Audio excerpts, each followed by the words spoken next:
المغضوب عليهم ولا الضالين آمين. ډیرو محترم استادانو، مشایخ کرام او د غونډې عام برخوالو، رب کریم دې ټول ته جنت الفردوس کې اعلی مقامات نصیب کړي. شاته مې استاد ناست لوی بیا ادبي ده، خو د په اجازه باندې د جلسې د غوښتونکو په تقاضا باندې د قرآن عظیم شان په عظمت ولا خبر وکړو. رب کریم چې کوم کتاب موږ تاسو ته نازل کړی، د دې کتاب قرآن عظیم شان علوم بلا نهایه دي، ځکه دا صفت ذاتی دی رب ده. کلام د الله تعالی خبرې دي، د الله تعالی صفت ذاتی ده. او یو شاعر وی دفتر تمام گشت و به پایان رسید عمر، ما همچنین در اول وصفه تو ماندهیم. وای دفتر خلاص شو، رجستر اما عمر انتها ته ورسیدو، خو زه تر اوسه پورې د تا د صفت په ابتدایي مرحله کې پاتې یم. د یوه صفت په ابتدایي مرحله کې د الله شان ده، د الله کلام ده، د هغه عظمت بیانونکی خپل الله ده. بنده به څه بیان وکړي؟ خو د ټول قرآن عظیم شان علم رب کریم په سورت فاتحه کې یې ښیده. د دغه سورت فاتحه یو نوم تعلیم المسأله ده، یعنی ما ته چې سوال کوي الله تعالی موږ ته راښیي داسې سوال کوي لکه په دا سورت فاتحه کې چې ده. موږ رب کریم ته په سورت فاتحه کې د ده د حمد و ثنا نه بعد سوال کوو، اهدنا الصراط المستقیم. ای رب کریمه موږ ته هغه نیغه سیده لار، هغه لنډه تا ته رسیدونکې لار، هغه نه کږېدونکې لار راوښیه چې په هغه لار موږ روان شو او تا ته ورسېږو. ځکه مطلوب الله ده. دنیا پیدا د دې لپاره ده چې موږ خپل رب وپېژنو، خپل رب راضي کړو، د خپل رب عبادت وکړو، د هغه غلامي وکړو. نو ای الله موږ ته هغه لار راوښیه چې په هغه لار تا ته رسېږو. دا لار کومه لار ده چې په هغې سره انسان الله تعالی ته رسېږي؟ خپل الله تعالی راته تشریح کوي، صراط الذین انعمت علیهم. ای الله موږ ته لار د هغو خلکو راوښیه چې تا په هغو باندې خپل خصوصي انعامات کړي دي، او د هغو خلکو د لارې نه مې وساتې چې تا په هغو باندې خپل غضبونه نازل کړي، لکه یهود او گمراهان دي، لکه نصارا او مطلق کفار. د هغو خلکو لار غواړو رب کریمه چې تا خصوصي انعامات کړي، خو د هغه لارو نه مو بچ کړي ای الله چې هغه ګمراه دي، د تا د عذاب د تا د لعنت لایق دي. نو انسانان دوه قسمه شول. معلومیږي یو قسم داسې انسانان دي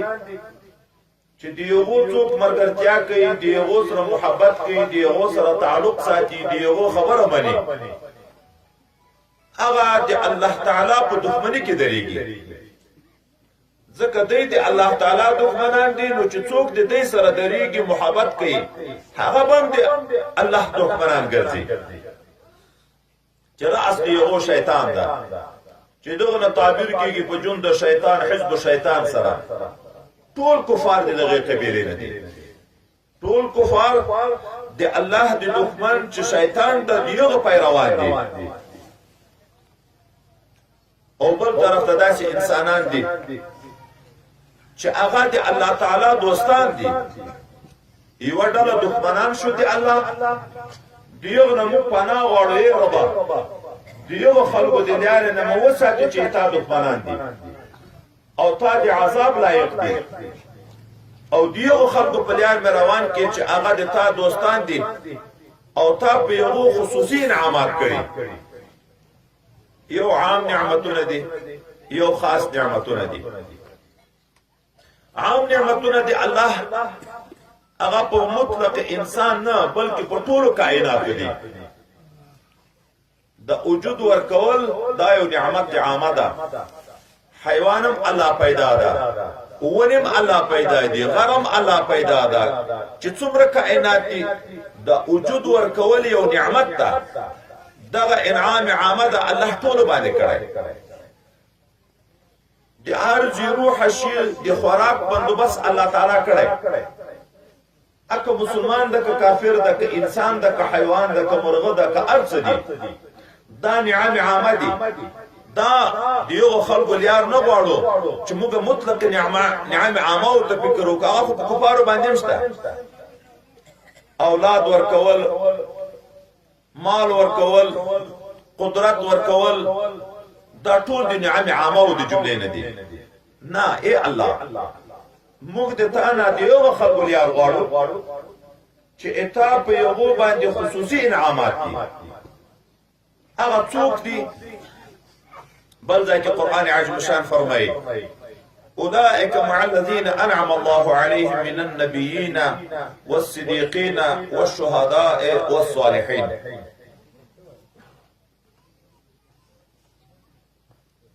څوک چې د الله او د رسول الله اطاعت کوي دا به د دغو څلورو خلکو سره په جنت کې بیا یو ځای کیږي نو معلومیږي چې خاص ډله د الله د خصوصي انعاماتو چې تنن دا څلور ډلې دي چې انبیا دي صدیقین دي شهدا دي اولیاء دي اوس دغه څلورو ډلو ته الله تعالی هغه خصوصي انعامات چې ورکړي دي چې موږ د دې لار غواړو چې اته خصوصي انعامات پکړي الله دې او خلکو په لار روان کړي انبیاء علیهم الصلاة والسلام ته خصوصی انعامات چې رب کریم ورکړي تجلیات ذاتیه دائمه بلا واسطه د رب کریم د ذات د هغه د صفاتو تجلیات په انبیاء باندې شپه ورځ جاری او بلا واسطه د نبی او د الله په منځ کې بل څوک بل نبی نشته انبیاء باندې دی الله تعالی د طرفنا تجلیات ذاتیه دائمه بلا واسطه دي تجلیات خبر بیا ورسره د تکم صدیقینو بیا دو باندې تجلیات ذاتیه دائمه خو په واسطه د نبی باندې صدیق هغه چاته وی چې لويشت په لويشت قدم په قدم په هر حرکت هر سکون کې تابع تام دی پیغمبر علیه السلام دغه ته هم هغه تجلیات شروع کیږي کوم تجلیات د رب چې په خپل انبیاء باندې دي خو په منځ کې واسطه راغله نبی چې نبی صدیقیت نشي پیدا کېدای قل ان كنتم تحبون الله فاتبعوني يحببكم الله دریم او شهدا او تا تجلیات ذاتیه آنیه دائمین آنیه د عین شهادت په وخت کې یو تجلیات خدای پاک د طرف نه دوی ته ظهور کوي چې هغه خوان دی بیا په جنت کې نه ویني ځکه هم حدیث مبارک ده کوم انسان چې یو واره جنت تلاړ بیا په دنیا ته دوه ژوندونه غواړي اما شهید سره لدی چې جنت ته داخل شي بیا به تمنا کوي چې الله بیا مې بوزي دنیا ته چې بیا شهید شم بیا مې بوزي چې بیا شهید شم حتی لاس واري تمنا کوي ولی هغه د شهادت په وخت کې د الله تعالی د طرف نه یو خصوصي تجلیات په دراغلي هغه خوند نه ویریږي د جنت تر ټولو نعمتو فوق نعمت دیدار د رب کریم د الله تعالی دی موږ ته ست نصیب کړي چې جنتیانو ته رب کریم جنت کې هغه نعمتونه ورکړي چې نستر ګولیدلې نو بوګو اوریدلې نه د چا په زړه کې تصور تیر شوی خو د هغو نعمتو باوجود رب کریم خپلو محبوبانو ته خپلو دوستانو ته جنت ته چلار دوست الله ده جنت ته بې ولایت څوک نشي تللی بې ولایت الله نه څوک نشي تللی خو لږ به انتم سکارا ته مبرګه د دستي لرګی مه راخلی سړی چې ګناهګار وي چې ګناه یې ورسره جنت ته نشي تللی هلته به جنت ته ځي چې ګناه یې ورې د باندې ختمه شي چې ګناه ختمه شو بیا ګناهګار ده که ولي الله ده پوه شوې اوس داسې نه چې دستي وایي چې دا جنت یې په ځان پورې ټیکه واخیسته چې دا د خلیفګانو کار ده یا د ولیانو کار ده تر څو چې ګناه موجود وي جنت ته د ګناه سره نشي تللی حدیث مبارک ده چې یوه زره تکبر د چا په زړه کې جنت ته تللی شي د زرې ګناه سره هم جنت ته نشي تللی یو وارې الله صفا کوي یا یې په قبر کې ورټکوي صفا یې کوي ګورئ یا په دنیا کې تکلیفونه مصیبتونه پر راولي صفایي کې یا په قبر کې یا د قیامت پر ورځ هغه 500 کاله یو ځوري وای کړی تکلیفونه ورکی په یو صفا کې چې په دوه نشي صفا اخر نو ځای ورده خدای مې دې وساتي چې صفا شو د خیر ده دوست شو دی الله بیا نو جنت ته داخليږي فادخلي فی عبادی وادخلي جنتی نتغه دی الله دوستان چې جنت کې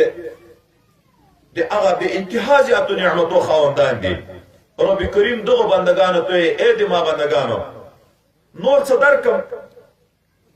دی ورته رب کریمه تر دغه غټ نعمتونو نور دک شي مخونه دې د سپموي په شکل راته نوراني کړی دي او هغه نعمتونه دې راکړي چې موږ په خوب خیال کې نه و نور څه غواړو الله ملائکه ته چې حجابات پورته کوي حجاب د الله کبریا ده هغه پورته شي د بندگانو د شان مناسب دیدار د الله داسې تجلیات دي چې هغه تجلیات خاصه او دیدار طاقت په جنت کې هم څوک نه لري ذالک اذا تجلى بنوره الذي هو نوره حضرت ابن عباس رضی الله عنه چا پیتنه وکړه چې حضرت نبی علیہ السلام په لامکان کې دی الله تعالی دیدار کړی کنه دوی ویل او دا مسله خو اختلافي ده دو ټول ولي آیات مبارکه خداوي لا تدركه الابصار لا تدركه الابصار دورته وایحکها ذالک اذا تجلى بنوره الذي هو نوره دا هغه وخت چې هغه د خپل خاصو تجلیاتو تجلی وکي الته نه نبی طاقت لري د دیدار نه ملائکه طاقت لري نه ولی طاقت لري څوک نه لري نو چې الله تعالی خپل دیدار ورکي دغه د جنت خواندان هغه حوري چې په اویا جوړو جامو کې دینه نه د پښې په اډو کې دینه نه مازغلې دی کېږي دغه حورو ته بیانې ورپام دا د سرو زرو سپینو زرو بنگلو ته بیانې ورپام چې څه نعمتونه دي ان لان تعبیر وکم یو ته به هیڅ نه پام تر څو چې دی الله تعالی دیدار وی دی بغل طرف ته بهتر کې نه راړي البته په هغه ځای کې په ټولو نعمتو کې زیات خوند دی الله تعالی په دیدار کې ده دغه دیدار نمونه تجلیات چې وروسته بیا لږ د تشریح کوم شهید ته یو مقام ورلیدلی ځکه بیا تمنا غواړي څلورم ډله اولیاء کرام دغه ته ابتداءً تجلیات ذل د صفاتو شروع کیږي د انبیاء مشرب هغه صفات ذاتیه دی رب دی مشرب معنا مبدأ فیض او د اولیاء ذل د صفات دي عین صفات نه ورست بیا عروج کوي ترقی کوي او د حضرت صلی الله علیه وسلم ابتدایي مشرب شان دی علم ده او د صفاتو د شان په منځ کې دومره فرق ده لکه د ځمکې نه تر اسمانه پورې د ولایت د ولیو د نبی په منځ کې دومره فرق ده لکه یو څاڅکی مثال دریا نو ذل د صفاتو تجلیات بیا پورته عروج کې صفاتو ته بیا شیناتو ته بیا اعتباراتو ته بهر تقدیر خبر بنور پریده تجلی چاشته ویل کېږي انبیاء ته تجلیات ذاتیه دائمه صدیقینو ته تجلیات ذاتیه دائمه بلا واسطه دا په واسطه شهدا ته انیه اولیاء ته تجلیات دي زیر د صفاتو بیا صفاتو بیا دغه د برق خاطب په شکل چاته د پړک په شکل وي یو پړک وروشي رڼاوي نه د خولې د چیغې وځي او چاته بیا دومره مقام استعداد خدای پاک ورکړي چې مسلسل په هغه باندې تجلیات نازلېږي او دای برداشت کوي شي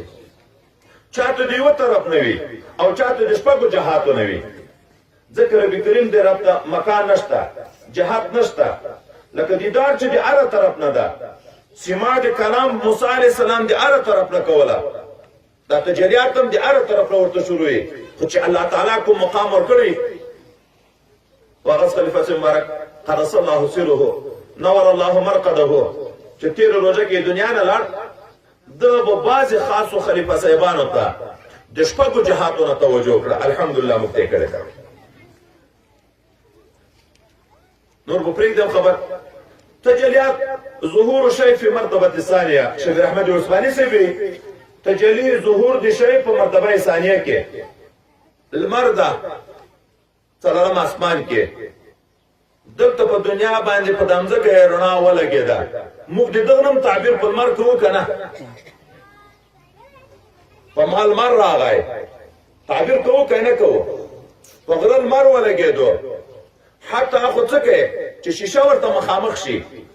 د دغه شیشې رڼا هلته په هغه ځای ولګېږي د لمر وړانګه ورته ویل کېږي که نه دلته لمر ده لمر څلورم اسمان کې ده دا یې تجلی ده حضرت موسی علیه نبینا علیه الصلاة والسلام د رب کریم نه د دیدار تمنا وکړه رب کریم ورته چې برداشت نه لري خو زه به په دغه باندې تجلی وکړم که غر په ځای ودرېدو نو بیا به مې ته کېدی شي ووینې ممکن خدا د اهل سنت والجماعت په عقیده باندې دیدار د رب کریم په دنیا کې هم خو د نبی علیہ السلام نه بغیر د بل چا دپاره واقع نه ده فلما تجلى له ربه جعله دقا چې په غره تجلی وشوه غر ټوټې ټوټې شو وخر موسی صاعقا حضرت موسی علیه نبینا علیه الصلاة والسلام لاړ به وکولېدو حضرت پیغمبر صلی الله علیه وسلم دغه تجلی بیان کړي دا ګوته مبارکه دغه ګوته مبارکه په سر باندې ګدي د خښ نه کنکې ګوته سر څومره کنکې ده دغه باندې نیمه پټ کو پوښوي د دې نیمه ګوته د سر په انداز تجلی الله په غره وکړه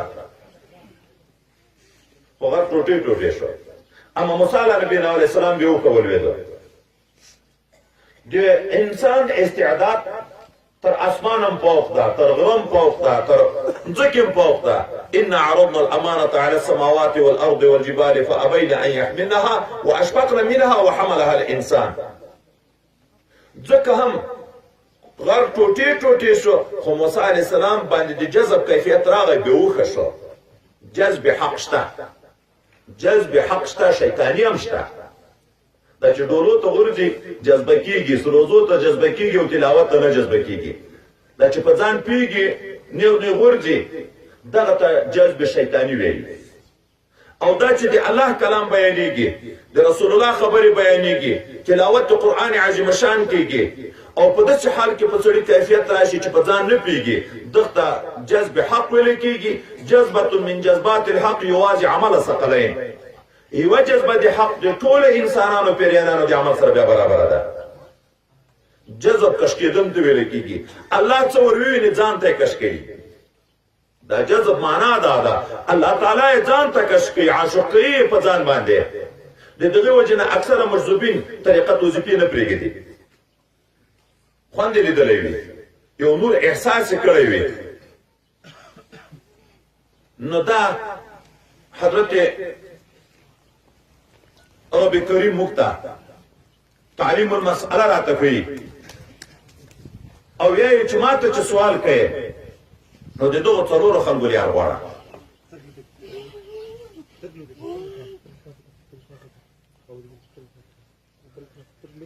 ورکه چې لګي وچ ماته چې سوال کوي د دغه څلورو خلکو لپاره غواړه د دغه دوه پناه غواړه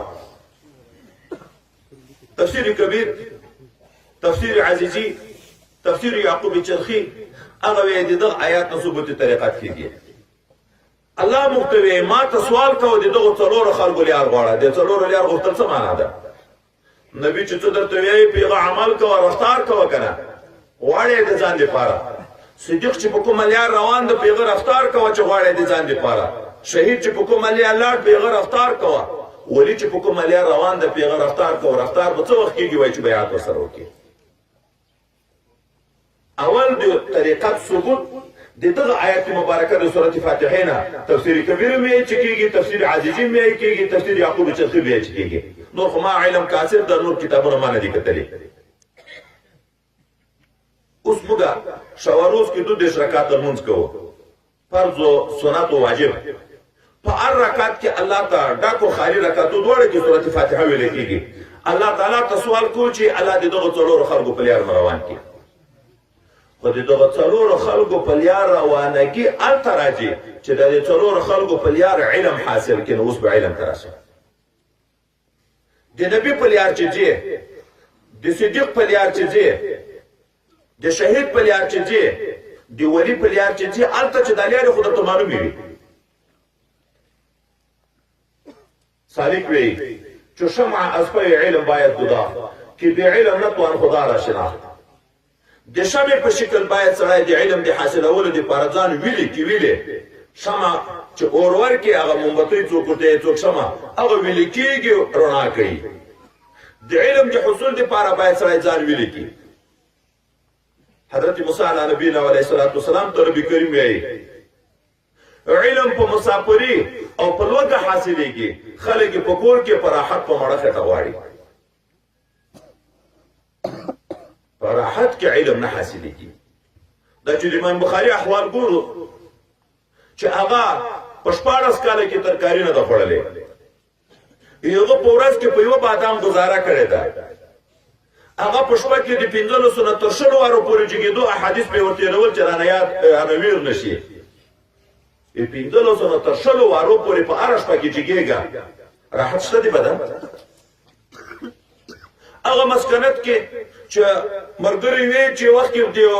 ځای کې دیو محدث ته موږ لیکل کړ د احادیثو یو 2 ورځې امام بخاری غایب شو پښتنه مو کړ دا ولې اخر چې مرګري هغه د ځای ته ورغی د په خپل کمره کې لوستل ناشته علمي وقار ساتلای سوال چاته نه کوي خلکو په دربارو نه ګرځي نفقه ور خلاصو شوی دی غاړي کالی هم خرڅ کړی دي په داسې مسکنه کې علم حاصل ولای ځکه امام المحدثین ورته ویل کېږي مقامات چې پیدا کېږي به ستړي به تکلیفونه پیدا کېږي نو دغه څلور خلکو په یار خلیار معلومه ځانته دغه وجنم الله تعالی اول چې قران عظیم شان نازلې چې نن جشن قرآنی ده د قرآن عظیم شان د حافظانو په خوشحالۍ کې دا ځای جوړ شوی ده دا خو علما د امت لپاره د الله تعالی د طرف نه یو رحمت دی رسول الله رحمت ته وارث رحمت ته دغه علما غریبانان ګرځي کور په کور او محنتونه کوي سنتي کوي د غزلت ځان د نفس ذلیل کوي او چنده کوي بیا مسلمانانو ته یو غټه اجتماع جوړوي کني مخکې شیخ صاحب درته ویلې حضرت عمر فاروق رضی الله تعالی عنہ سورۃ بقره خلاص کو او خیرات کو حلال کو سورۃ بقره مې یاد کړی دا یو سورۃ باندې او حلالې په یو سورۃ باندې دغه حافظانو خپل واس باندې خود بنوي دا وخان بدینی حلال کړی دا صدقه بدینی کړی خدای زخی مولوی صاحب د استادان دي چاته سوال او زاری کړی خو خدای دې هغه مرته قبول کړي هغه خلکو معاونت خدای قبول کړي چې دومره غټه اجتماع ذریعہ وګرځیدا کایدې معاونت نه وای نن دلته دغه دی الله او رسول خبره نشوي بیان دی نو الله تعالی خپل حبیب ته حضور پاک صلی الله علیه وسلم ته د دنیا په باب کې اختیار ورکړي سرو زرو غرونه غواړي در به کړ دای نه غواړي ای الله داسې ژوندۍ غواړم چې اورځي موړې مې اورځي وګای چې وګای شم تا به یادوم د انسان فطري صفت دا چې عاجز شي محتاج شي به الله تعالی ور پیات شي او چې بیا مور شم په ورځ به شکر باسم دتا ځکه د نعمت قدر مالک معلومیږي چې وره د نعمت زوال در باندې راشي البته بیا قدر معلومیږي چې ورځ وګ تیر کې بیا تا ته درک لګيږي چې هغه الله تعالی چې د الله څخه زموږ را ساتلم کدا ډوډۍ نه وای ما به څه کول دا قدر انت معلومیږي د رژیم یو حکمت دغه ده چې مسکینانو په حال سره خبر شي نو دنیا اختیار ان حضرت صلی الله علیه وسلم ته ورکی اما د علم په باب کې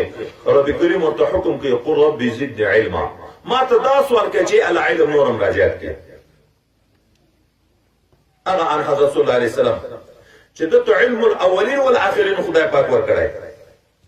خو خپل حبیب ته چې په چا څوک ډیر ګران نو حق خبر کوي من يريد الله به خيرا يفقهه في دين چې الله چاته د خیر اراده وکي یو ته په دین کې ورکي نو خپل دوست خبر خور کوي په ټولو مخلوقاتو کې د حبیب الله څوک ده رسول الله ده حبیب الله محبوب دی رب ده هغه ته ما ته دا سوال کړ چې رب زدنی علما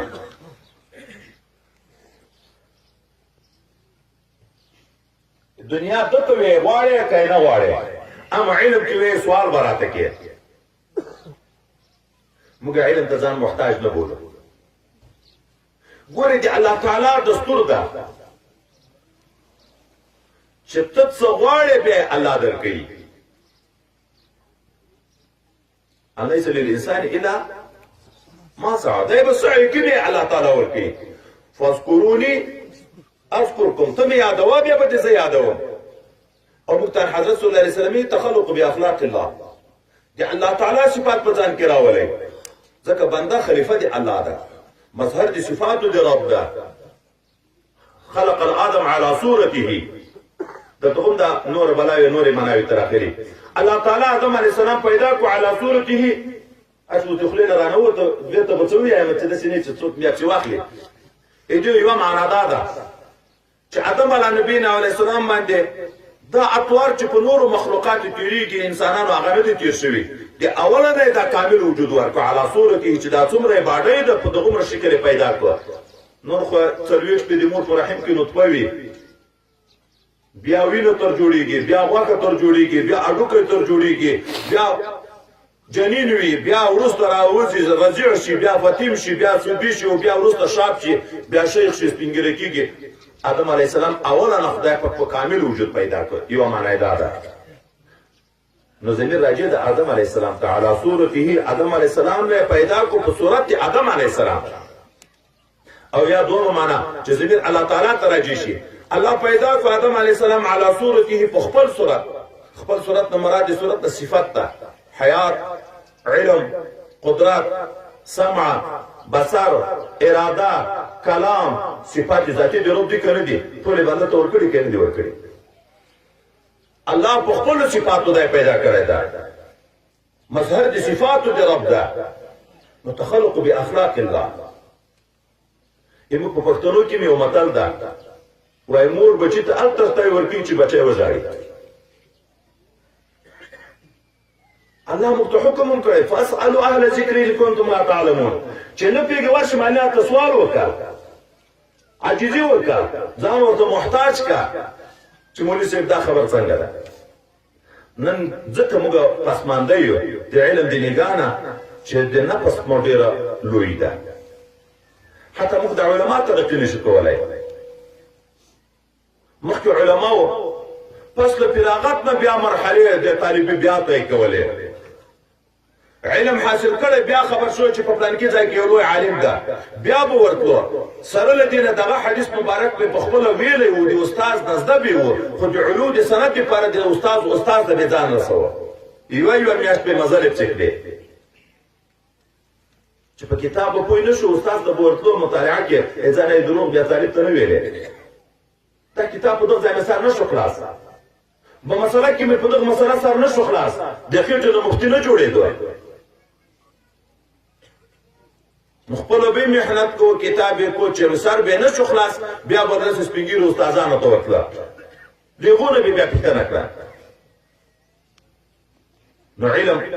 الله تعالی وی ما ته سوال کوا ای حبیب دی ما چې علم نورم د زیات کوم د زیادت سوال راته کوا ځکه فوق کل ذی علم علیم د علم انتها نشته خو علم صفت رب ده هر صفت بلا انتها ده هر صفت بلا انتها ده خو څوک مظهر د صفت په دومره انداز ګرځېدلی دغه لمر ده شیشې دي یوه شیشه نوره په خاورو پټه ده دومره څوکۍ لوڅه ده دغه څوکۍ روښانه شوه معمولی پړکې پیدا کیږي یو څه شیشه لږ نوره صفا ده بیا بل لږ نوره صفا ده بله شیشه ټوله مکمله صفا ده فرق موجوده که نه ده موجود څومره چې تقوا کیږي د حضور پاک صلی الله علیه وسلم د سینې اقدس سره مناسبت راځي ولایت چې پیدا کیږي انعکاس د اشعه د مشکات النبوت کیږي د سینې اقدس د ان حضرت صلی الله علیه وسلم نه سینې د شیخ ته فیضات نقل کیږي انبیاء سابقینو ته نبوت هم د په طفیل ده ولی بیا چیرې ډایرکټ گذر کیږي چې د انبیاء نبوت ته په طفیل ده خو ولی خو به وي د غلام متابعت کوي اوس د دغه ولی سینه چې د سینې د ان حضرت صلی الله علیه وسلم سره مخامخ شوه چې په څومره کې مناسبت تو دغومره اندازه به فیضات وي موږ تاسو وینو د خپل استادانو د علم ظاهر طریقې کار څوک په نحو کې ماهر وي څوک په صرف کې ماهر وي څوک په فقه کې ماهر وي څوک په اصول کې ماهر وي څوک په بلاغت کې ماهر وي دا شته که نشته دا فرق موجوده که نه په هر تقدیر علم هغه شی ده چې بې علمه الله تعالی نه پېژندل کېږي بې علمه رسول الله نه پېژندل کېږي بې علمه صدیق اکبر نه پېژندل کېږي بې علمه شهید نه پېژندل کېږي بې علمه فرض لمونځ نه پېژندل کېږي جهاد نه پېژندل کېږي روژه نه پېژندل کېږي هېڅ شی بغیر د علمه نه پېژندل کېږي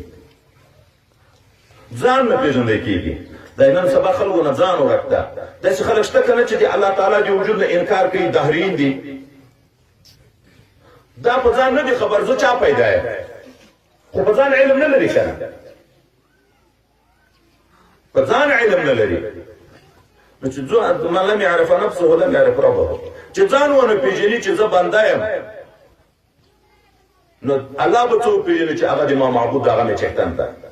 مالک خو هلته سړی پېژني چې خپله غلامي وپېژني چې زه غلام یم غلام د چا د سپي نسبت راځي که نه غلام یم د چا نو د الله تعالی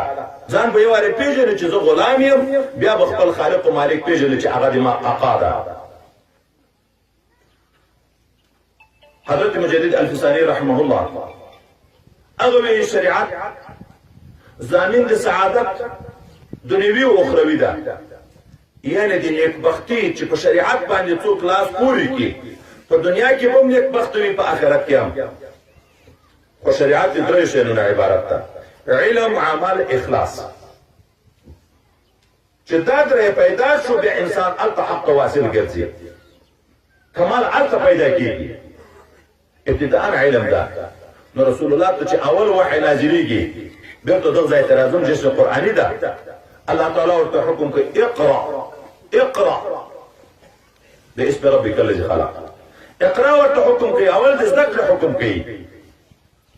خو د دې عین حال کې د احتیاج ځای ورکوي چې یې محتاج په خپل علم نشي حاصلولی دی الله په نوم معاونت غواړه بیرته به التجا الله ته کوي د الله ته به سوال کوي ایاک نعبد و ایاک نستعین تا ته یا الله عبادت کو خو په عبادت کې موږ ته معاونت غواړو چې ته عبادت راونه کوي توفیق د عبادت رانه کې په خپل نشته نو ابتداء مرحله د علم ده ذكر الله تعالى الرحمن علم القرآن خلق الإنسان علمه البيان دري نعمتنا ذكر كي رحمن ذات علم القرآن خلقه القرآن عز مشان ورکوله خلق الانسان دوم مرحله کې به د انسان د پیدایښت خبر کوي انسان پیدا کړی دریمه مرحله کې علمه البیان د بیان طاقت ورکړی د قرآن ذکر مخکې تر خلقت انسان کړی دی د لپاره انسان الله د قرآن لپاره پیدا ده وما خلقت الجن والانس الا ليعبدون.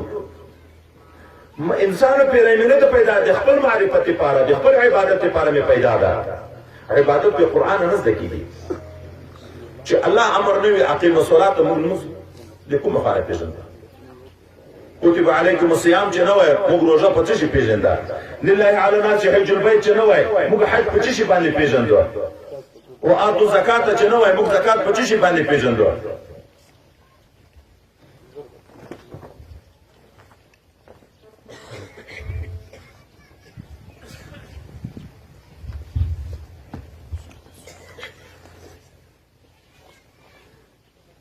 نو اوله مرحله د سعادت هغه علم ده. سړی به کوشش کوي چې خپل رب وپېژني. ښځه د کنر دا د بیعت سلسله قرآن عظیم شان کې د ښځو د نرو دواړه ذکر ده. په احادیث مبارکو کې د دواړه ذکر ده. هغه خلک چې د تا سره بیعت کوي ان الذین یبایعونک انما یبایعون الله ید الله فوق ایدیهم لقد رضي الله عن المؤمنين إذ يبايعونك تحت شجرة. او په حدیث باندې عباده ابن صامت روایت ده چې نبی اسلام او حوله عصابه یو ټولګي ورسره ناس ته بیا ویل چې بایعوني د ما سره په دغه شرطو باندې بیعت وکړي. نور تشریح نه درته کوم. په زنانو په باب کې هم ثابت ده اذا جاءك المؤمنات بیعت للایمان نه ده. اذا جاءك المؤمنات يبايعنك على ان لا يشركن بالله ولا يسرقن ولا يزنين ولا يأتين ببهتان. داود آیات تا بیا څه وکړه اخر کې څه وکړي فبایعهن. نبی علیہ السلام بیعت یې غوته ورکوو که نه. خو د رجالو او د ښځو د سړیو فرق په دې کې ده چې رجالو ته بیعت په لاس او د موږ په طریقه کې بیا ټنډ هم ورسره لګوو وظیفې ځای هم ورکوي زړه ته هم ګوتې په ګدو. او د ښځو بیعت چې ثابت ده په احادیثو کې. نو امام شعبي وایي چې ښځې د بیعت پاتې د مکې کې چې بیعت کېدو نبي علیه السلام ته ښځې هم لاس ور وکړو چې بیعت د رجالو خلاص شو. نو دې خو ولیدې چې سړی سره په لاس بیعت ده. دې چې لاس ورکړي نبي علیه السلام ورته ویل زه پردۍ ښځې ته لاس نه ورکوم. حضرت عائشہ صدیقہ رضی الله عنها وی والله کدی پیغمبر علیه السلام لاس د پردۍ ښځې مسه کړي د بیعت په وخت کې. او څادر ورته وګورو یو طرف پیغمبر علیه السلام یې بل طرف هغه ښځو ویني بیعت یې ورکړ. خبره بل طرف ته ځم. دا مې هسې ضمناً ذکر کړه. موږ چې دا ښځو ته ورځو دا اوس هم دوه وارې ما د زنانو 15 منټه بیانونه وکړه بیعتونه دلته راغله. دا کوشانو ته زه تللی یم د غرو اطرافو ته تللی یم. داسې ځنګلو کې کلو ته تللی یم چې سړک لیار نه وه. د سکرو بټۍ وې نن یې ورغلو دا خلک د کیکرو مابین دا تور لړلې راوته کلي او یو ته بیانو بیا زنانو ته بیانو. او زه دته یم په هغه وخت کې هم دا خلیفه مبارک ته راسره و. مالې والله دومره خوشحالي راته پیدا ده چې په مدرسه کې بخاري شریف درس کوم کتریو نه دلته ان شاء الله زیاته خوشحالي ده. ولې مدرسو کې هر سړی خدمت کوي. دا چې ځنګلو ته لاړ شي د الله په داسې غریب مخلوق پسې وګرځې چې کله مې د زنانو څه احکام شروع کړه زه مجبوراً که په عذاب هم یم د زنانو څه احکام د اوداسه د غسل د لمانځه د سطر څه ضروري مسایل ورته ذکر کوم. یعنې د سپین سرې ښځې په ژړاو بنا وکړي چې موږ خو غر کړي. ډېرو قومونو کې اچې مسله وکړه رواج ده ښځې اولاد پیدا شي شلمه ورځ پاکه شي خو دوی لمونځ نه کوي وایي څلوېښتې لیانه ده وطن. شل ورځې نور لمونځ په فرض وي نه یې کوي. د دغه لمانځه قضایي په فرض د دې غریبانان نه دي خبره چې دلته ورته یې په سپین سره اته نو اولاد چې پیدا شوي دلته ذاتي په ژړا بنا وکړي چې اوس موږ خو په دې مسله نه یو پوه چې څلوېښتې نه یې وتلې. خیال هم دا ده چې تر هغه ورته لمونځ نشته پای کې ګرځي خو لمونځ نه کوي. موږ تاسو خویندې میندې په تقریبا په عمومي توګه باندې خالونه وایي که نه وایي. او حدیث پاره کې نه ده چې کومه ښځه د بلې ښځې په ټنډه خال ور وایي چا کومې ښځې چې ټنډه ورته نیولې ټنډه یې شونډه یې زنې یې مخ یې هر ځای وي په دواړه د خدای لعنت ته که نه ده. په دا نور مذهبو خو یې د ښځې نه غسل بیا صحیح کېږي نه اودس یې کېږي. په موږ مذهب هم توبه خو به باسي ګناه خو به یې بولي خواري خو به کوي د لرې کېدن او کنه شو لري الله رحیم ذات او داسې بیا سې کیږي به هر تقدیر تر سپینې ګیره سره پورې د خال په حرمت نه دي خبرې دي مرکزي په یوه ګوتې دوه ګوتې په لاس وي زموږ ځوانانو هم په لاس دي د نران دپاره خو یو ګوته د سپینو زرو روا ده افضلیت ځان ته خبره ده روا ده خو چې په شکل د ښځو د ساختې ښځو باندې نه یې څنګو کې غمي نه لري یو اړخ بل اړخ چې غمي نه لري اوس دغه ګوته په لاس کې دومره تنګه ده چې زور ورسره کوې نه بې ځایه کېږي په اوداسه کې اوبه ورننوځي په غسل کې ورننوځي رښتیا به وایي دغه ځوانان چې دغه ګوتې په لاس دي په اوداسه کې دوی دا خواري کړې دي چې دا ګوته بې ځایه کړي ورپامېده دغه مسلې ته نو موږ ښځو غریبانانو به چېرې زده د هغو خو په یوه ګوته دوې ګوتې وي چې لیار یې هم باندې دي ښورېدل که د ویښته غوندې ځای چې په دغه ګوته کې په دا مفروض ځای کې د ویښته غوندې ځای وچ پاتې شي او داسې صحیح کېږي غسل یې صحیح کېږي حضرت علي کرم الله وجهه خو وایي چې نبي علیه صلات وسلام یې چې د ویښته غوندې ځای په سر کې وچ پاتې شو فعل به قضا و قضا من النار څو کاله به په اور د جهنم کې سوځي که په دغه مسله باندې دوی نه دي خبرې غریبانان د استحاض مسلې خو څه کوي اخوی ما زه ملام یم ایمان دې زده لا طهر متخلخل دغه خو څه کوي په دغه باندې خو د موږ اثر نه ده خلاص که په ټول مانځه کې د غوږ ربع لوڅه شوه څلورمه حصه د غوږ لوڅه شوه د یوې رکوع په انداز د غړۍ څلورمه یې لوڅه شوه د یوې رکوع په انداز د ویښتانو څلورمه یې لوڅه شوه د یوې رکوع په انداز د دغه لاس د دغه بند نه پورته څلورمه حصه ته دا څنګل پورې څلورمه حصه لوڅه شوه د یوې رکوع په انداز د دغه بیړۍ نه پورته څلور ګوتې ځای څلورمه لوڅه شوه د یوې رکوع په انداز فرض پاتې شو فرض لمونځ صحیح ده په داسې نري ټیکري کې چې غوږونه یې لیدی کېږي غړۍ یې لیدی کېږي ویښتان یې لیدی کېږي لمونځ صحیح ده زموږ ښځې غریبانانې تر سپینه سره لمونځونه مو کوي خو د ګرمي په موسم کې ټیکلی په سر کې دا پلو دواړه شاته واچي ګرمي ده او بېدانم سبا ښځې مخه یې غړۍ هم په دغه ځای دي بازار کې وخت کې روانه وم یو چچګره د دغه ځای نه تای ورکوه د دغه غړۍ نه تای ورکوي دا غړۍ هم تر دغه ځای لوڅوي سینه هم ټوله ورسره لوڅوي پلو هم شاته واچي لمونځ صحیح ده علم نشته خو خبر په دغه ځای کې ده چې اوس لمونځ کوي خو لمونځ یې نه ده زده لمونځ کوي خو زده یې نه ده اودس کوي خو زده یې نه ده د سپینې ګیرې پورې اودس نه شو زده ګوته نه بې ځایه کوي غوږ یې سروی ده هغه سروی د غسل په وخت کې نه مینځي دا سړی هغه چې خو څه کې غریبانانې علم دا اول ذریعه د نجات ده ځکه رب کریم دومره علم په هر نر او ښځه فرض کړی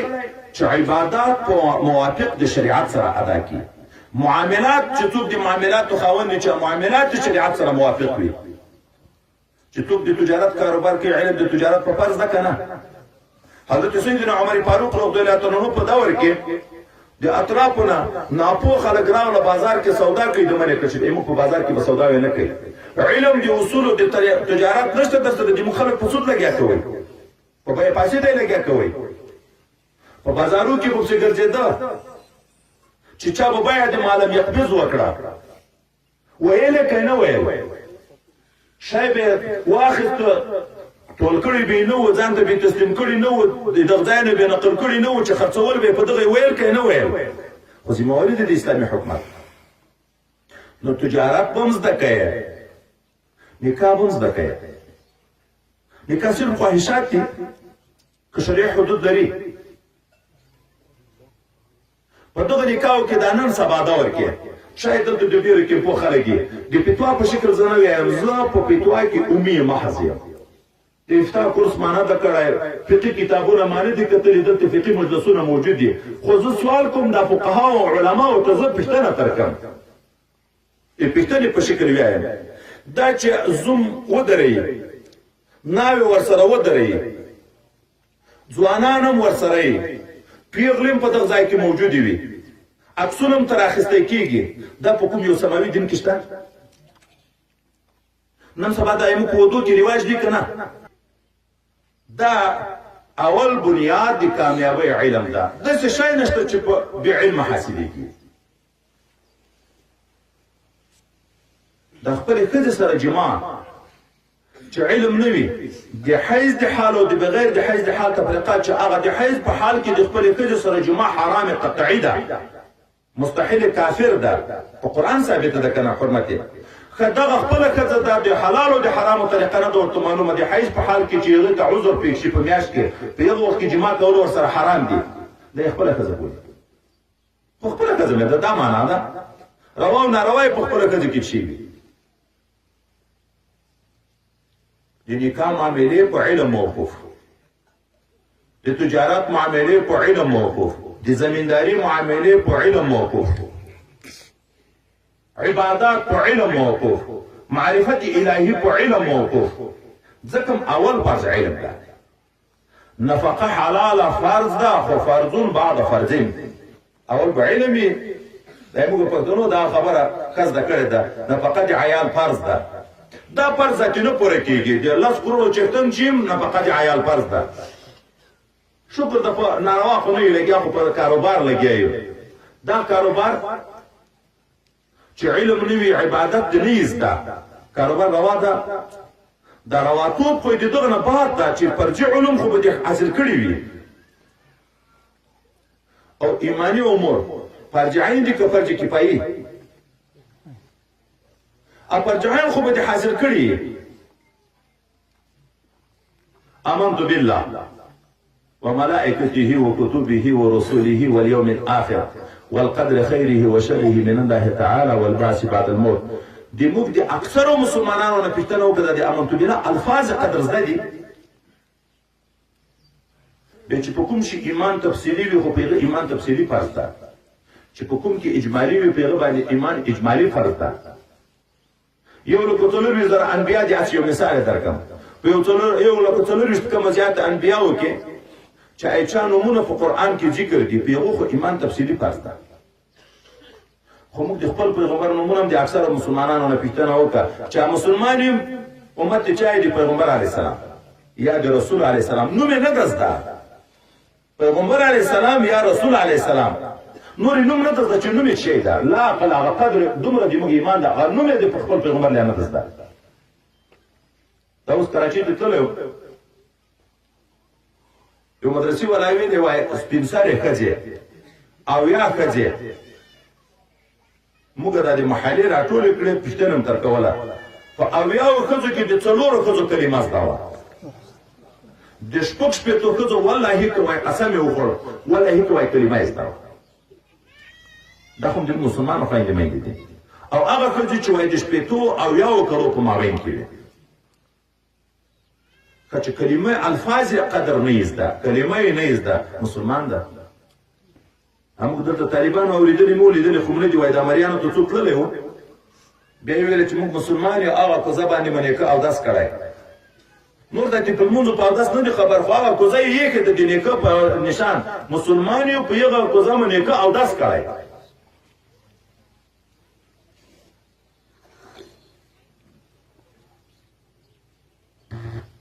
نور خبر نه وګدو اول شی علم ده امام جدید چې ویلي کامیابی دوم عمل ده دوم عمل ده ځکه علم وسیله ده د عمل دپاره علم فرض دی عمل دپاره زده کړه ده خو عمل به بیا پکې چې علم وي عمل نه وي ته فاسق وي عالم نه ورته وي زده کړه د فرضو د دغه دپاره ده چې عمل در باندې فرض ده خو هغه پکې بیا د جنت انعامات هم د عمل په تفاوت باندې دي تلک الجنة التي اورثتموها بما كنتم تعملون څومره چې چا ډېر نیک عمل کړي دي دومره غټ مقام ده چې چا عمل کم دي دومره عمل مقامات کم دي چې دنیا سرمایه د چا څومره ډېره ده سهولیات دي چې دنیا یې نشته غریب په څپري کې اوسېږي په خاوره اوسېږي عین دغه نقشه د قیامت په قیامت کې هم د جنت تفاوت چې د نیک اعمالو په سرمایه باندې ده دریم اخلاص ده علم چې به اخلاصي خدای مو دی وساتي عمل چې به اخلاصي الله مو دی وساتي انجام چي ده او حدیث مبارک ترمذی شریف چې حضرت ابو هريره رضی الله عنه بیانوي چې حضور پاک صلی الله علیه وسلم حضرت شبیچ پیتنه درو کده چې بیانو درې واری بهوخي پراله کوم عالم چې علم دی الله د رضا لپاره نه وي کوم شهید چې هغه جهاد دی الله د رضا لپاره نه کړی کوم سخی چې هغه مال دی الله د رضا لپاره نه ور کړی دا به جهنم ته ځي او دوی زه ګمان کوم چې رسول الله صلی الله علیه وسلم داسې راته ویلې چې اول د جهنم اور به په دغو درې ډلو بلیږي اول به په دغو درې ډلو بلیږي چې کوم علم دی الله د رضا لپاره نه وي کوم عمل دی الله د رضا لپاره نه وي کوم جهاد دی الله د رضا لپاره نه وي نو مهم شی بیا اخلاص ده ایمان چې بې اخلاص وي منافقت ورته وي عمل چې بې اخلاص وي ریا ورته وي دواړه د هلاکت موجب دي خو هر شی شعبه لري علم الحمدلله مدارس په دنیا کې ډېر دي مرجع موجوده ده لكل حد مطلع د قرآن لفظ هم شته بطن هم شته خو هر حد ته ځای د اطلاع هم شته په ظاهر د قرآن په ظاهر د حدیثو په ظاهر د کتابو باندې ډېر علما الحمدلله موجود دي خو په باطن باندې هم علما شته ځکه قرآن خو د لفظ د معنا د دواړو دپاره لکه مخکې شیخ صاحب درته ویل چې نوم یې ده خو باطن خو صرف دغه د لفظ ترجمه نه ده چې بسم شروع مې وکړه الله په نامه دی الله څه اسرار په شته کې که نه هغه اسرارو باندې به مو علم وي که به نه وي د هغه خلک به هم وي که نه نو اخلاص چې پیدا کېږي د هغه چا سره به پیدا کېږي چې تا تعلق د هغه چا سره راشي چې هغه مخلص وي هغه په دعوت ایمان کې رښتونی وي یا ایها الذین آمنوا اتقوا الله وکونوا مع الصادقین دا خطاب صحابو ته که تر اخر دنیا پورې چې څومره مسلمانان چې حکم دا ورته دغه معلومیږي چې صادقین به موجود وي صدیقینو مقام به سلسله به جاری وي قیلونت دوه قسمه د سوری او معنوي قیلونت سوری دا ده چې دوی په صحبتو کې ډېر شریکېږي کونو مع صادقین چې صحبتو کې ډېر شریکېږي او په دا ډېرو شریکېدن کې ډېره اصلاح راځي د نفس اماره اصلاح دا په اذکارو نه راځي موږ عام خلک لږ په دغه کې په اشتباه کې واقع یو موږ وایو مریدي د ذریعه د اصلاح ده ذکر کول او په ذکر د باطن اصلاح کېږي خو لیکن ډېر خلیفه صاحبان سره له خلافته اذکار به ټول خلاص کړي خو سره له خلافته بیا هم یو د بل سره حسدونه کوي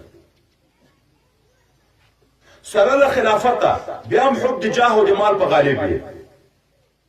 سره له خلافته بیا هم طمع او توقع لري د سردارانو په دربارو باندې ګرځي خو کومه د باطن اصلاح شوی په اذکارو نه اصلاح کېږي دا نفس ناطقه نفس اماره بسو دغه اصلاح په صحبت باندې راځي د صحابه کرامو د اصلاح کار چې پیغمبر علیه السلام کوو په اذکار یې کوو که په صحبت کې راتلو یزکیهم تزکیه یې کوله خو دا توجهګانې دا ټولې ورسره لګولې دي دا د لطایفو مرکزونه دا د نفیسباتو طریقې دا د مراقبو طریقې دا خو وروسته علماو استنباط کړی معالجه ده طریقه د علاج ده لکه طب ډاکټري چې طریقه د علاج ده دا خو د باطن د اصلاح دپاره یو طریقه د علاج ده خو اصلاح هلته راځي چې صحبتونه ډېر شي او چا سره چې څومره ډېر صحبتونه راځي د هغه صفت په تا کې راځي حضرت پیغمبر علیه السلام نو د مسلم شریف روایت ده لوی تکبر هغه چا کې ده چې د اوښانو پسې ګرځي اصناب الابل غویانو آسانو سره تعلق لري ولې تکبر د پیغه خلکو کې عاجزي پیغه چا کې ده چې میږي پیایي په اوښ کې تکبر د آس او غوی کې تکبر ده چې کوم انسان د هغه سره تعلق راغی پیغه کې تکبر پیدا کېږي د یو کوچي مخه دا ټوله دنیا نه وي چا کې چې میږي وي عاجزي وي په میږو کې عاجزي ده چې د انسان د حیوان سره تعلق راغی د حیوان صفت په ده کې راځي نو چې خپل همجنس د انسان سره تعلق راشي بیا به د هغه صفات ته نه نقل کېږي د عطر فروش او د آهنګر مثال نبي علیه السلام نه ده ورکړی موږ ته امر قرآن او حدیث کې د دغه نه ده چې تاسو د نیکو خلکو صحبتو کې شریکېږئ د مشرک د نکاح نه د منع د مشرک سره د نکاح د منع حکمت شی ده هغه د کفر جهنم طرف ته بیایي اتخذ د تا څنګه بیایي خو دې طبیعت پتا کې پیدا کېږي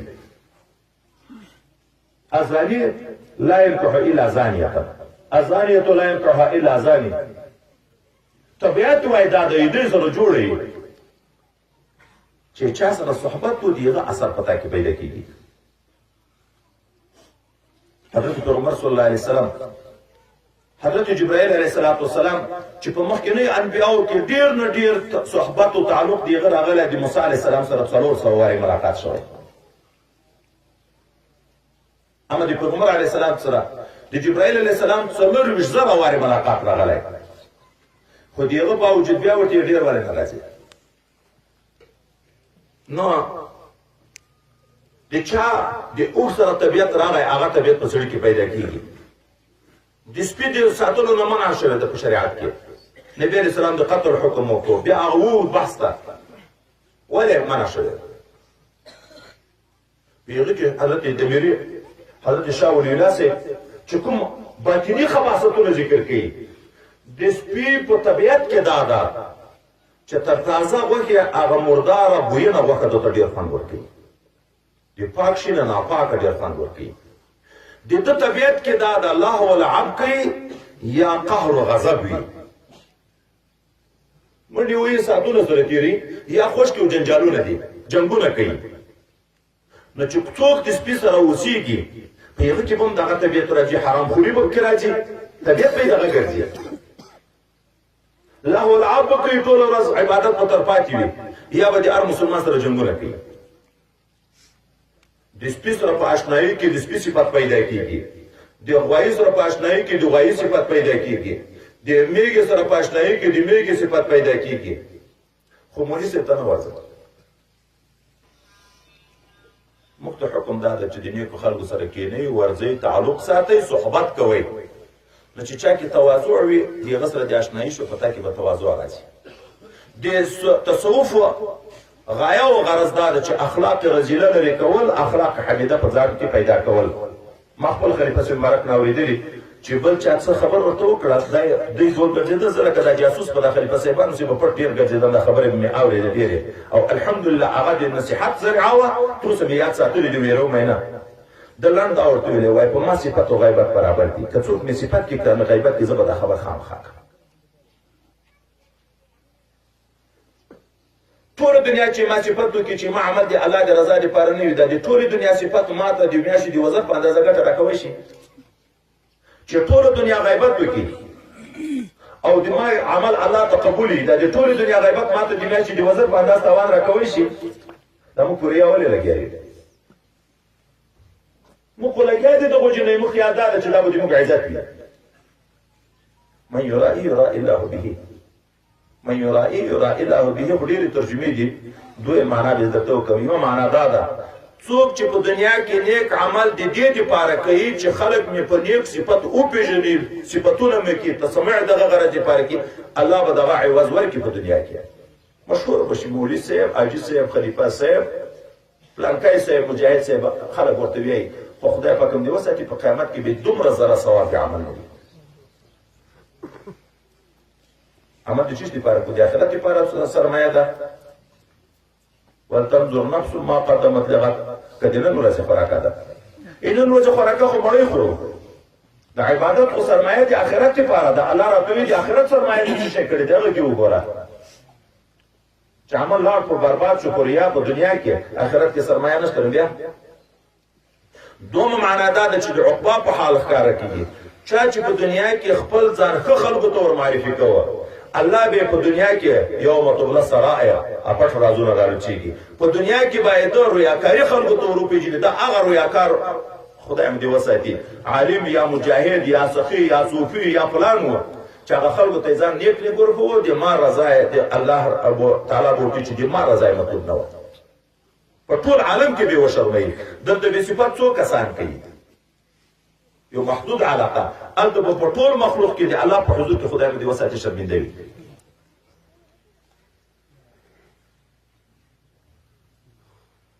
بنیاد عقیده ده،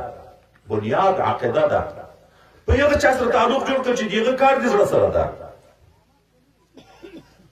حضرت عبدالخالق اردواني قدس الله سره د خپل طریقت اساس چې ذکر کوي، هوش و دردم نظر بر قدم، وقوف قلبی، وقوف زمانی، وقوف عددی، خلوت در انجمن، یاد کرد، یادداشت، بازگشت. شاه نقشبند صاحب یو دوه نور ورسره ذکر کوي. هغه ته چې سړی لاړ شي نو بیا به حیران شي. یوه ساه باید د تا نه په غفلت کې تېره نه شي، هوش در دم. یوه ساه به ذکر د خدای باید په تا باندې تېره نه شي، ځکه دا ساه نعمت د خدای ده. هر نعمت شکر غواړي. هوش در دم. نظر بر قدم یو معنا خدا ده چې په لیارې ځې یو طرف ته بل طرف ته مه ګوره، خپل پښو طرف ته ځه ګوره. دومه معنا دا ده نظر بر قدم، یو قدم به ذکر د خدای پاکه مګه ده. دریمه معنا دا ده نظر بر قدم چې په چاپ سې د لاس نیولی نو قدم په قدم د هغه په طریقه باندې ځه. یو چا نه دې بیان کړی چې څه درته وایي په هغه طریقه ځه. چې د رسول الله د امتیت دعوه دې کړې نو قدم په قدم ځان په سنتو د هغه برابره وه. څلورمه معنا د نظر بر قدم دا ده تواضع، عاجزي کوه. علوم مه کوه چې لکه شپې اتو لک شی درته پیدا شو درته ځان ډېر غټ سړی درته لیدې کېږي. پورته زینې ته چې څوک خېږي، څوک زینه ورته وایي، څوک پړی اندر پایه ورته وایي. نو دستور دا ده چې پورته خېږي لاندې به ګورې، ا دې پښې ځای ته به ګورې، پښه دې دلته کېښوه، بیا پښه دلته ګډې، هلته به ګډې نو د هلاکت نه به بچ کېږي. که پورته دې کته پښه به دې وځي، دا سوري نه لویږي، پښه به دې ماتېږي. ته چې ترقي کوې ولایت صغرا نه ولایت کبرا ته، ولایت علیا ته، کمالات د نبوت ته، کمالات د رسالت ته، کمالات د اولو العزم ته، زویل د صفاتو، عین صفاتو، شویناتو، اعتباراتو ته، ذات بحت ته خپل هغه سابق حال باندې به ګورې، نظر کوې چې مخکې ما څه خلوت تېر کړی. الله دې ته حساب هم راسره کوي نه کوي. ګرځ شته راسره که نه. من تواضع لله رفعه الله. چې د الله د رضا لپاره د عاجزي غوره کړه، بیا به خدای پاک تا ته رفعت ورکوي. ترفع به نه کوې، تکبر علوي به نه کوې. نو د داسې چا سره که موږ او تاسې تعلق خدای پاک راولي، الله دې راولي چې د هغو ساه بې ذکره نه وي، د هغو قدم بې ذکره نه وي. وقوف قلبي، خپل زړه ته ګوري، زړه ساتي چې خواهشات ور داخل نشي، اخلاق رزینه زړه ته نه پرېږدي، د الله د محبت نه سوا بل محبت زړه ته نه پرېږدي. ټول وخت کې الله دا زړه یې کنټرول کړی په عشق د خدای نه متعال کې. نو چې موږ د هغه زړه سره تعلق راشي، موږ زړه به هم خدای په کنټرول کې دي. وسایسونه دا اوس هم یو چا ماته ویلې چې پلانکی د ځان د شهواتو نه نشي کتای، خو وظیفې نه کوو. دا ډېرې وظیفه څو وي؟ 15 منټه، 10 منټه. په 15 منټه په 10 منټه باندې زړه کنټرول وو، نفس اماره اصلاح کوو. هوش دردم ته ځان ورسوه، نظر بر قدم ته ځان ورسوه، زړه کنټرول کا. وقوف زمانی وخت ګوره چې یو منټ د تا باندې بغیر د ذکر د خدای پاک نه تېر نشي. من حسن اسلام المرء ترکه ما لا یعنیه، د لا یعنی نه ځان وساته، بیا به پس د اسلام کامل کېږي.